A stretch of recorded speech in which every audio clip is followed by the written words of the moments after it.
Hamdan wa syukran lillah, salatan wa salaman ala rasulillah wa ala alihi wa sahbihi wa mawalah. Qala rabbi shrah li sadri wa yassir li amri wahlul 'uqdatam min lisani yafqahu qawli, amma ba'du. Yang kami hormati pengurus takmir Masjid Raya Islamic Center Surabaya, dan yang kami hormati pengurus LPPD, khususnya guru-guru kami, Profesor Dr. Kiai Haji Halim Subahar MAG dan Profesor Dr. Kiai Haji Muhyiddin Zuhri, serta seluruh pengurus LPPD.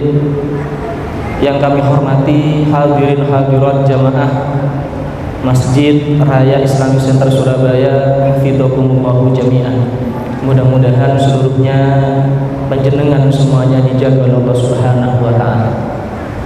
Alhamdulillahirabbil alamin. Puji syukur kehadirat Allah Subhanahu wa taala. Dalam sore hari ini kita diberi kesehatan oleh Allah, diberi kekuatan oleh Allah, sehingga mampu melaksanakan perintah wajib dari Allah Subhanahu wa taala, yakni puasa Ramadan. Puasa Ramadan ini merupakan perintah dari Allah Subhanahu wa taala yang difirmankan langsung dalam Al-Qur'an. A'udzu billahi minasyaitonir rajim. Bismillahirrahmanirrahim. Ya ayyuhalladzina amanu kutiba 'alaikumus syamu kama kutiba 'alal ladzina min qablikum la'allakum tattaqun. Diperintahkan oleh Allah Subhanahu wa taala bagi orang yang beriman kepadanya untuk melaksanakan ibadah puasa Ramadan sebagaimana perintah ini juga diperintahkan kepada umat sebelumnya. Apa tujuan dari perintah Ramadan ini dan apa tujuan dari syariat Ramadan ini? La'allakum tattaqun, supaya kita menjadi orang yang bertakwa kepada Allah Subhanahu wa taala. Ada kajian menarik dalam redaksi sekaligus tujuan daripada disyariatkannya puasa Ramadan kepada orang-orang yang beriman. Dalam redaksi la'allakum tattaqun, lafaz tattaqun ini apabila dikaji dalam ilmu nahwu, ini merupakan fi'il mudhari', yang dimana fi'il mudhari' itu memiliki dua zaman. Zaman yang pertama adalah zaman hal yang bermakna sedang terjadi, dan yang kedua adalah zaman istiqbal, akan terjadi. Artinya ketika seseorang melakukan puasa Ramadan, maka diharapkan tujuannya melaksanakan puasa Ramadan agar secara kontan dia menjadi orang yang bertakwa kepada Allah Subhanahu wa taala. Karena memang kalau kita kaji secara psikologi, bahwa orang yang melaksanakan ibadah puasa secara psikologi mereka akan lebih terjaga, ibadahnya akan lebih meningkat dari sebelum-sebelumnya bulan puasa, tahajudnya, duhanya, bahkan ibadah-ibadah sunnah yang lain itu akan jauh lebih meningkat daripada sebelum bulan Ramadan. Dan secara psikologi orang yang berpuasa Ramadan secara kontan dia juga akan terjaga dari melakukan hal-hal yang maksiat. Kenapa? Karena takut puasanya batal. Itu menunjukkan bahwa orang yang melaksanakan ibadah puasa, maka secara kontan dia akan benar-benar menjadi orang yang bertakwa kepada Allah Subhanahu wa taala. Ia mampu melaksanakan perintahnya dan ia juga mampu melaksanakan larangan-larangannya. Di samping itu, lafaz tattaqun ini juga memiliki makna waktu yang akan datang. Artinya apa? Ketika seseorang melaksanakan ibadah puasa Ramadan 1 bulan full, maka puasa Ramadan ini akan menjadi madrasah terhadap diri kita semua, akan menjadi pendidikan terhadap kita semua. Ketika 1 bulan full kita terbiasa melaksanakan perintahnya, mematuhi perintah Allah Subhanahu wa taala, terbiasa meninggalkan larangan-larangan Allah Subhanahu wa taala, maka kebiasaan ini akan terus berlanjut ketika pasca bulan Ramadan. Dan ini sesuai dengan spirit daripada disyariatkannya puasa Ramadan. Jadi ketika seseorang melaksanakan puasa Ramadan, maka dia akan menjadi orang yang bertakwa secara kontan kepada Allah pada saat itu juga, dan diharapkan nanti pasca bulan Ramadan dia juga akan menjadi orang yang bertakwa kepada Allah Subhanahu wa taala. Bapak Ibu yang kami hormati, dalam melaksanakan ibadah puasa tentu secara ideal dan maksimal ini tidak hanya berkaitan tentang hal-hal yang harus dan wajib dilakukan. Artinya apa? Puasa Ramadan itu memiliki dua dimensi. Ada dimensi zahir dan ada dimensi batin. Ketika kedua dimensi ini lalu kemudian dikerjakan dan dilaksanakan secara bersamaan, secara harmoni dikerjakan, maka tujuan daripada disyariatkannya puasa Ramadan menjadikan orang yang bertakwa kepada Allah Subhanahu wa taala ini akan benar-benar tercapai. Apa yang dimaksud dengan puasa secara zahir? Puasa secara zahir ini berkaitan erat dengan syarat dan rukun. Artinya seseorang melaksanakan puasa itu harus memperhatikan syarat dan rukunnya. Sama seperti ketika mengerjakan sholat, maka harus tahu apa syarat dan rukun sholatnya. Begitupun juga seperti puasa. Ketika seseorang melaksanakan puasa, maka harus mengetahui apa syarat dan rukun puasa. Dijelaskan oleh ulama bahwa syaratnya puasa dijelaskan, ada yang mengatakan ini syarat wajib, ada yang mengatakan ini syarat sahnya puasa.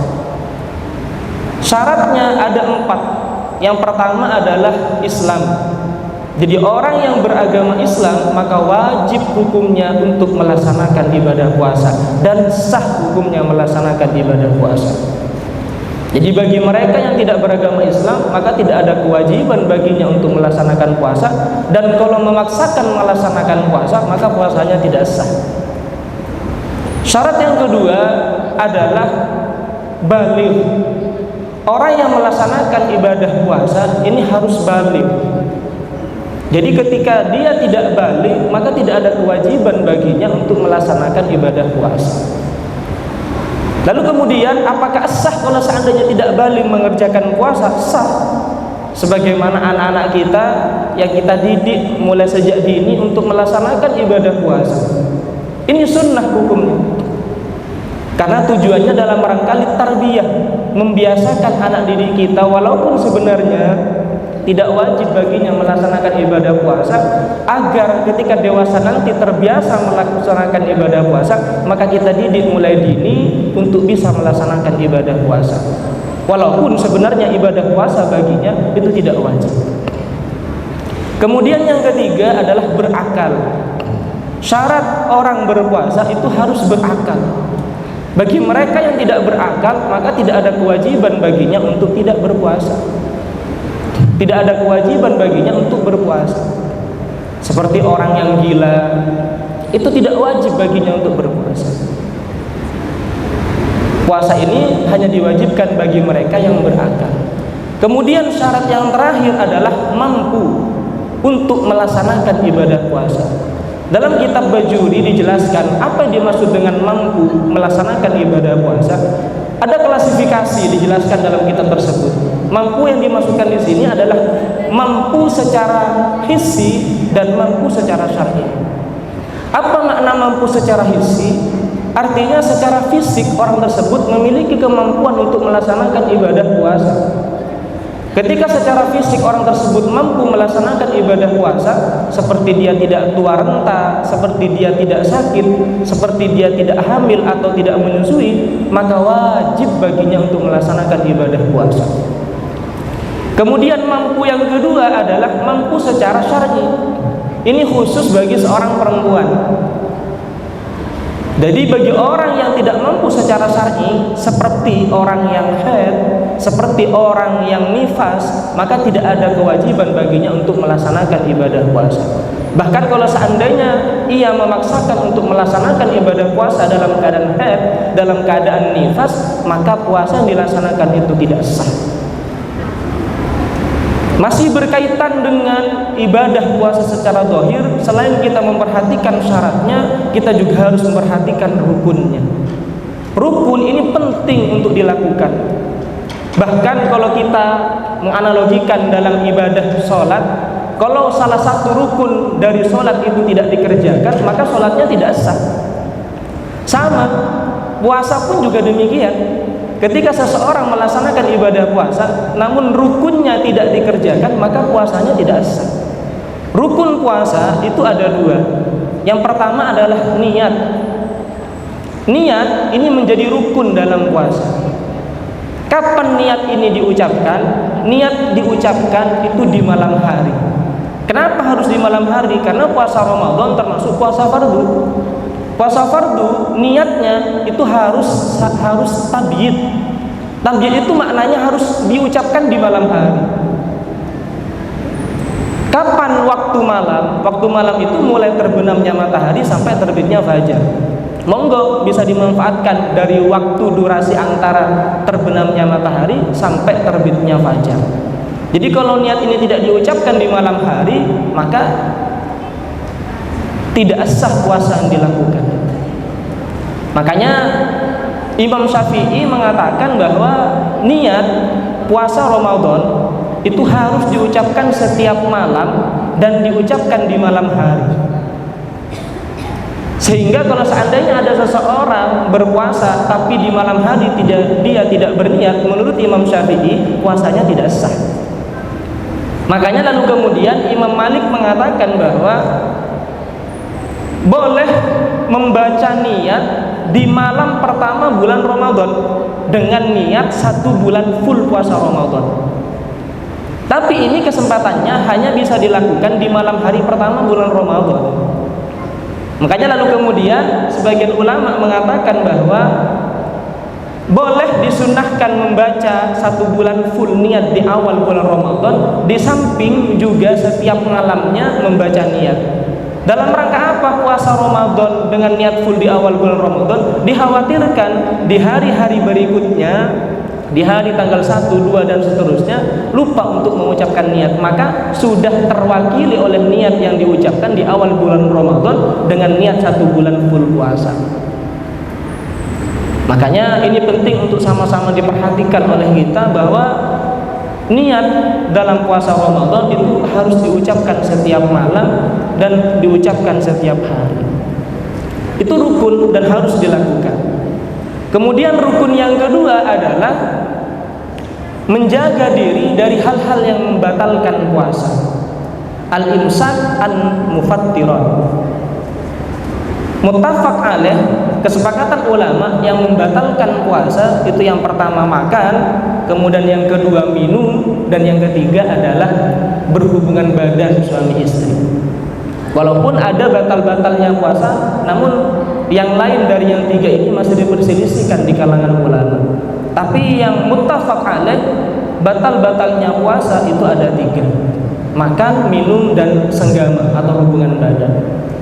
Nah, ketika seseorang melaksanakan ibadah puasa dengan melaksanakan syarat dan rukunnya, ini adalah puasa dalam dimensi zahir. Apa maksudnya? Ketika seseorang berpuasa dalam dimensi zahir, maka sudah gugur kewajibannya untuk melaksanakan ibadah puasa. Jadi dimensi zahir ini hanya berkaitan tentang sukutut tolak, gugurnya tuntutan untuk melaksanakan kewajiban puasa. Sehingga tidak ada kewajiban baginya ketika sudah puasa sesuai dengan syarat dan rukunnya untuk mengqadha puasanya. Namun puasa yang demikian ini puasa hanya dalam makna dimensi zahir. Puasa yang demikian ini puasa yang tidak sempurna. Puasa yang demikian bukan termasuk puasa yang ideal. Puasa yang ideal, puasa yang sempurna tidak hanya dalam dimensi zahir, tapi puasa dalam dimensi batin. Apa yang dimaksud dengan puasa dalam dimensi batin? Dijelaskan oleh ulama bahwa yang dimaksudkan dengan batin ini dijelaskan dalam hadis Nabi, diriwayatkan oleh Abu Hurairah. Nabi bersabda, "Rubba sha'imin hadzuhu min siyamihi al-ju'u wal aqsu."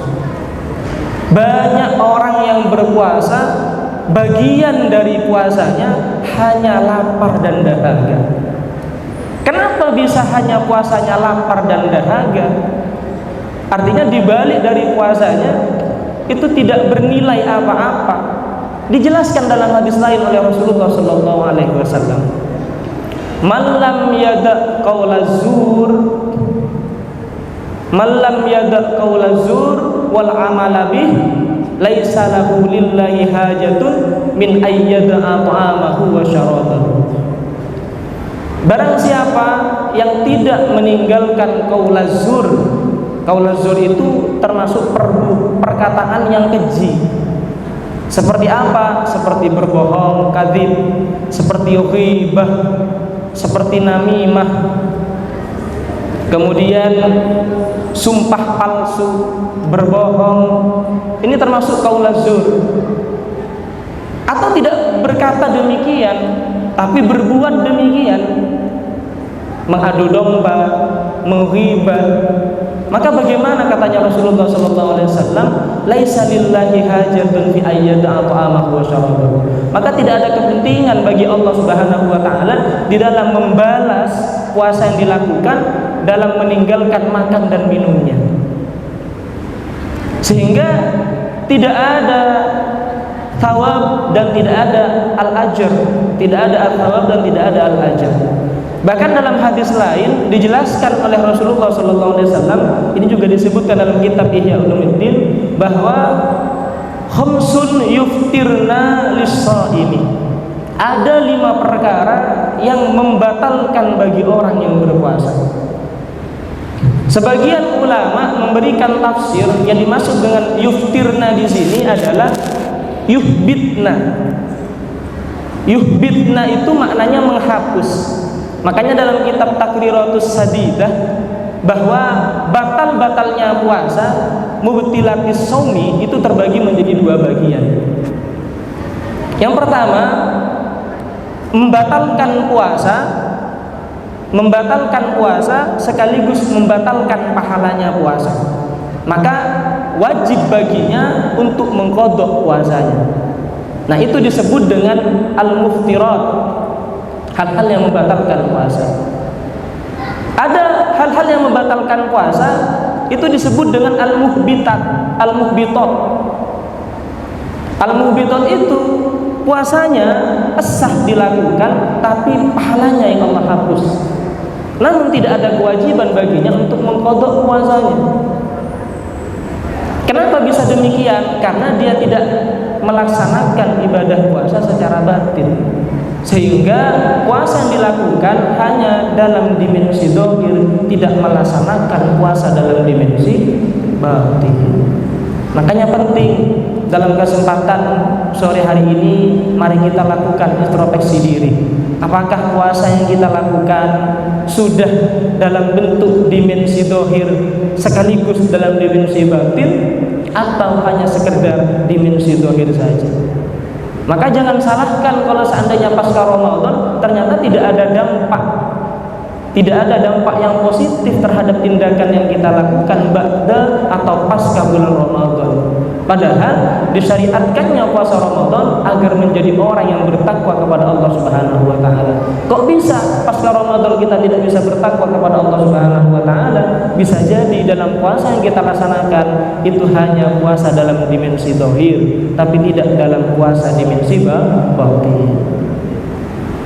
Mudah-mudahan kita selalu dijaga oleh Allah Subhanahu wa taala, selalu dibimbing oleh Allah Subhanahu wa taala sehingga bisa melaksanakan ibadah puasa dalam dimensi zahir dan ibadah puasa dalam dimensi batin. Hadirin hadirat yang kami hormati, Nabi bersabda, "Lis-shaimi farhatani." Bagi orang yang berpuasa itu ada 2 kebahagiaan. Farhatun inda fitrihi wa farhatun inda liqa'i rabbih. Kebahagiaan yang pertama ketika orang yang berpuasa berbuka, atau di saat berbukanya orang yang berpuasa, ini merupakan satu kebahagiaan bagi orang yang berpuasa. Kemudian yang kedua adalah kebahagiaan ketika bertemu dengan Rabb-nya, dengan Tuhannya. Ada hal yang menarik di dalam makna dalam kebahagiaan yang pertama ini, bahwa dijelaskan oleh Nabi kebahagiaan yang pertama bagi orang yang berpuasa adalah di saat atau ketika ia berbuka. Dalam makna umum memang ketika kita berbuka kita akan berbahagia. Kenapa? Karena sudah tidak akan lapar lagi, karena sudah tidak akan dahaga lagi. Ketika kita waktu berbuka, semuanya secara umum akan bahagia. Tapi kebahagiaan dimaksud oleh Nabi bukan kebahagiaan yang seperti ini. Apa maksud dari kebahagiaan ketika berbuka puasa? Dijelaskan dalam hadis lain, sebagaimana yang kita baca ketika kita berbuka puasa. Dhahabad dhama wa batallatil 'uruq wa thabatal ajru insyaallah. Ini merupakan doa berbuka puasa. Ini merupakan doa berbuka puasa. Walaupun ada riwayat lain yang mengatakan bahwa puasa doanya selain daripada dhahabad dhama wa batallatil 'uruq wa thabatal ajru insyaallah, ada doa yang juga sering diucapkan oleh Nabi, Allahumma laka sumtu wa bika amantu wa ala rizqika aftartu bi rahmatika ya arhamar rahimin. Ini dua-duanya sama-sama boleh dibaca. Kembali kepada pembahasan, apa yang dimaksud dengan kebahagiaan ketika berbuka puasa? Ada makna dalam doa Nabi ketika berbuka puasa, wa thabatal ajru. Ketika orang berpuasa, maka Allah tetapkan balasan baginya karena ia sudah berpuasa, menahan lapar dan minum serta syahwatnya karena Allah Subhanahu wa taala. Artinya, puasa yang kita lakukan lalu kemudian berbuka puasa, maka pada saat itu Allah langsung berikan balasannya bagi orang yang berpuasa. Tapi ternyata ada makna lain dijelaskan oleh Nabi tentang kebahagiaan bagi orang yang berpuasa dan ketika berbukanya. Dijelaskan oleh Nabi, lis-shaimi inda fitrihi da'watun mustajabah. Bagi orang yang berpuasa, inda fitrihi, ketika berbukanya, ini ada waktu istijabah untuk berdoa. Ada waktu istijabah yang ketika seseorang itu berdoa, maka doanya tidak akan tertolak oleh Allah Subhanahu wa taala. Jadi ini yang dimaksudkan farhatun inda fitrihi, kebahagiaan yang Allah berikan kepada hambanya di saat berbuka puasa. Makanya yang dipraktekkan oleh Rasulullah SAW ketika berbuka puasa, yang pertama beliau mengawali buka dengan mengucapkan Bismillahirrahmanirrahim. Kemudian setelah mengucapkan Bismillahirrahmanirrahim, lalu kemudian beliau makan kurma. Ada yang meriwayatkan makan sebanyak ganjil 3 atau lebih, yang penting ganjil karena itu sunnahnya. Lalu kemudian ditutup dengan meminum air secukupnya. Baru lalu kemudian Nabi berdoa dengan doa yang riwayatnya disebutkan dalam Sunan Abi Dawud, bahwa sesekali Rasulullah berdoa dengan doa Allahumma laka sumtu wa bika amantu wa ala rizqika aftartu bi rahmatika ya arhamar rahimin. Di waktu yang lain Rasulullah berdoa dengan menggunakan doa dhahabad dhama'u wa batallatil 'uruq wa thabatal ajru insyaallah. Monggo, ini tidak perlu diperdebatkan mana yang harus dibaca ketika berdoa di saat berbuka puasa, tidak perlu diperdebatkan karena ini keduanya sama-sama diriwayatkan dalam kitab Sunan Abi Dawud. Namun disebutkan oleh ulama, dua doa ini hanya doa pengantar. Doa yang sesungguhnya ya apa yang kita hajatkan dan apa yang kita cita-citakan setelah mengucapkan doa ini. Kalau diibaratkan doa dua ini merupakan doa apa? Doa perantara. Kalau kita melihat maknanya dari doa ini, Allahumma laka sumtu wa bika amantu. Ya Allah, aku sudah berpuasa, Engkau perintahkan aku berpuasa, aku sudah berpuasa. Engkau perintahkan aku beriman, aku sudah beriman kepadamu. Engkau perintahkan aku berbuka, aku sudah berbuka. Maka dengan rahmat-Mu aku meminta kepadamu ya Allah. Kalau pada saat itu kita tidak meminta, apa yang mau diberikan oleh Allah Subhanahu wa taala? Nah, ini waktu yang istijabah untuk berdoa. Yang katanya Allah, yang katanya Rasulullah tidak akan tertolak bagi siapapun yang berdoa di waktu ini. Makanya mari kita melakukan hal-hal yang positif ini agar apa yang kita hajatkan, apa yang kita cita-citakan dikabul oleh Allah Subhanahu wa taala. Karena memang ini salah satu jatah doa yang pasti diijabah oleh Allah Subhanahu wa taala. Ini yang dimaksudkan dengan kebahagiaan bagi orang yang berpuasa di waktu berbukanya. Mudah-mudahan kita diberi kekuatan oleh Allah, diberi taufik oleh Allah Subhanahu wa taala, sehingga kita diberi kekuatan dan kesempatan untuk ingat melaksanakan apa yang menjadi tuntunan dari Rasulullah sallallahu alaihi wasallam. Karena kadang memang ketika kita berbuka puasa, kita lebih fokus terhadap makanannya. Apa yang mau dimakan? Ada kolak gitu ya. Kalau dari situ Bondo kolak. Nggak tahu kalau di Surabaya apa sebutannya. Kemudian ada makanan-makanan manis yang lain. Kita lebih fokus kepada makanannya. Padahal ada waktu istijabah yang mungkin tidak banyak orang yang tahu. Gunakanlah waktu 5 menit, kurang lebih daripada itu. Setelah berbuka sebentar, luangkan waktu untuk berdoa. Karena ini janji Rasulullah SAW. Lis-shaimi inda fitrihi da'watun mustajabatun. Seandainya saya yang mengatakan, mungkin saya bisa berbohong. Tapi ini Rasulullah yang mengatakan demikian, bahwa bagi orang yang berpuasa, di waktu berbukanya ada waktu istijabah untuk berdoa.